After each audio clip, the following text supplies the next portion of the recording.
Actress Meena வந்து தமிழ் சினிமாவில் ஒரு டாப் ஹீரோயினியாக இருந்தவங்க. இவங்க தமிழ் மட்டும் இல்லாமல் தெலுங்கு, மலையாளம் சினிமாலையுமே வந்து ஒரு லீடிங் ஆக்ட்ரஸாக தான் இருந்துட்டுருக்காங்க. இப்போ வரைக்குமே நிறைய மலையாள படம்ல கமிட் ஆகி நடிச்சுட்டு தான் இருக்காங்க. இதனில் ரீசெண்டாக வந்து ஒரு இன்டர்வியூ கொடுத்துருக்காங்க. அதில் தன்னோட பர்சனல் லைஃப் பற்றி பல விஷயங்களை ஷேர் பண்ணியிருக்காங்க. அதோட நான் எப்பயோ இறந்து போயிருக்க வேண்டியது, இன்னைக்கு நான் உயிரோட இருக்கிறதே அதிசயமான விஷயம்தான் அப்படின்னு ரொம்ப எமோஷ்னலாக கண்ணீரோட சில விஷயங்களையும் பேசியிருக்காங்க.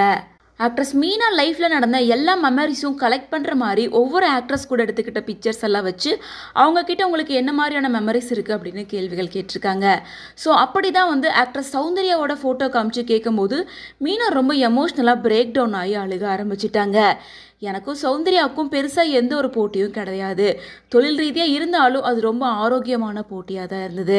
மேலும் சௌந்தர்யா வந்து ரொம்ப நல்லவங்க, எனக்கு ரொம்ப க்ளோஸ் ஃப்ரெண்டாகவும் இருந்தாங்க. அவங்க இறந்து போயிட்டாங்க அப்படின்ற விஷயம் கேள்விப்பட்டதுக்கு அப்புறமா நான் ரொம்ப அதிர்ச்சி ஆயிட்டேன். அதுலேருந்து என்னால் மீண்டு வரவே முடியல, ரொம்ப கஷ்டமாக இருக்குது அப்படின்னு சொல்லியிருக்காங்க. அதாவது ஆக்ட்ரஸ் சௌந்தர்யா வந்து 2004 வந்து ஏப்ரல் 7 ஒரு ஹெலிகாப்டர் கிராஷில் தான் உயிரிழந்திருக்காங்க. அப்போ அவங்களுக்கு 31 வயசு. பிஜேபி தேர்தல் பிரச்சாரத்தில் கலந்துக்கிறதுக்காக பெங்களூர்லேருந்து ஆந்திராவுக்கு போகும்போது தான் இந்த மாதிரி ஒரு ஆக்சிடென்ட் நடந்திருக்கு. அப்போ தன்னோட பிரதர்ஸ் எல்லாருமே கூட இருந்திருக்காங்க. பிரைவேட் ஜெட்டில் போகும்போது இந்த மாதிரி நடந்திருக்கு.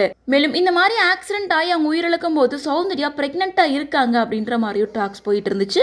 பட் ஆனால் அவங்களோட உடலை அடையாளம் காண முடியல, அப்படிங்கிறனால மீட்க முடியல. ஸோ சமீப காலமாக சௌந்தர்யாவோட மரணம் தொடர்ந்து இது விபத்து கிடையாது, திட்டமிட்ட கொலை அப்படின்னு சில சோசியல் மீடியா பேஜில் எல்லாம் பேசிட்டு வராங்க. ஆனால் இந்த குற்றச்சாட்டுகள் சௌந்தர்யாவோட கணவரான ரகு மறுத்து அவர் அறிக்கையை வெளியிட்டிருந்தாரு. ஸோ அதை தொடர்ந்து அதே பிரச்சாரத்துக்கு தான் ஆக்ட்ரஸ் மீனாவும் போக இருந்ததாகவும், இந்த மாதிரி கட்சிக்காக பிரச்சாரம் பண்றது எதுவுமே எனக்கு சுத்தமாக பிடிக்காது, அதனால நான் வரமாட்டேன்னு சொல்லிட்டு தான் மீனா சொல்லியிருக்காங்க.